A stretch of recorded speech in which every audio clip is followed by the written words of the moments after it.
నవీన గారు, ఇంతకు ముందులో మనం కులాంతర వివాహాల గురించి మాట్లాడుకున్నాం. వేరే వేరే రిలీజియన్స్‌లో మ్యాచ్ ఫిక్స్ చేసుకుంటే ఏంటి అనేది మాట్లాడుకున్నాం. కానీ ఇప్పుడు నా ప్రశ్న ఏంటంటే, ఒకటే కులానికి చెందిన వాళ్ళు వేరే వేరే స్టేట్స్ నుంచి సంబంధాలు కుదుర్చుకుంటున్నప్పుడు కల్చరల్ డిఫరెన్సెస్ రావా? కల్చరల్ డిఫరెన్సెస్ ఒకే క్యాస్ట్ వాళ్ళు వేరే వేరే స్టేట్స్ నుంచి కూడా కాదు, ఒకే స్టేట్లో వేరు వేరు రీజియన్స్ నుంచి చేసుకున్నా వచ్చేస్తాయి. ఇప్పుడు తెలంగాణ పద్ధతులు ఆంధ్ర పద్ధతులు ఒకేలాగా ఉండవు. అట్లాగే తమిళనాడులో చెన్నై వైపు ఉన్నవి, ఇప్పుడు మదురై స్టేటు రాజపాలయం అటు పక్క ఉన్నవి వేరేగా ఉంటాయి. కర్ణాటకలో ఉంది, చిత్రదుర్గ వైపు ఉన్న వాళ్ళు, ఈ సిటీ బేస్లో ఉన్న వాళ్ళు డిఫరెంట్గా ఉంటాయి. ఇప్పుడు ఫర్ ఎగ్జాంపుల్ ఒక నాయుడు కమ్యూనిటీనో లేక అంటే అందరికీ తెలుసు కాబట్టి I took out the cost అనమాట. ఉన్నప్పుడు ఇటు పక్కన కొందరు బేసిక్గా కూర్చోబెట్టి అబ్బాయిని అమ్మాయిని పీటల మీద కూర్చోబెట్టి పెళ్ళిళ్ళు చేస్తారు.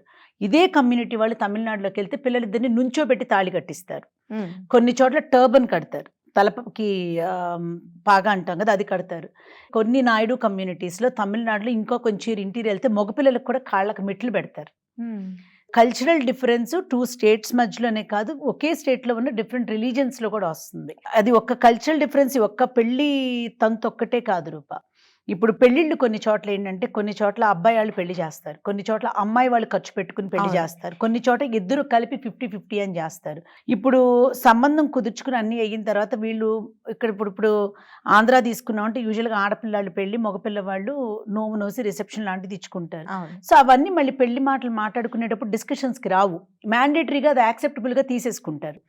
ఇప్పుడు అలాంటి స్టేట్స్ మారినప్పుడు ఇవన్నీ కూడా కూర్చుని మాట్లాడుకోవాలి. మాకు ఇట్లాంటి చాలా బ్యాడ్ ఎక్స్పీరియన్సెస్ అవుతాయి. తమిళనాడులో మద్రాసులో ఒక సంబంధాన్ని రాజపాలయంలో ఒక అమ్మాయికి ఇచ్చి మ్యాచ్ మాట్లాడినప్పుడు అన్నీ అయిపోయినాయి.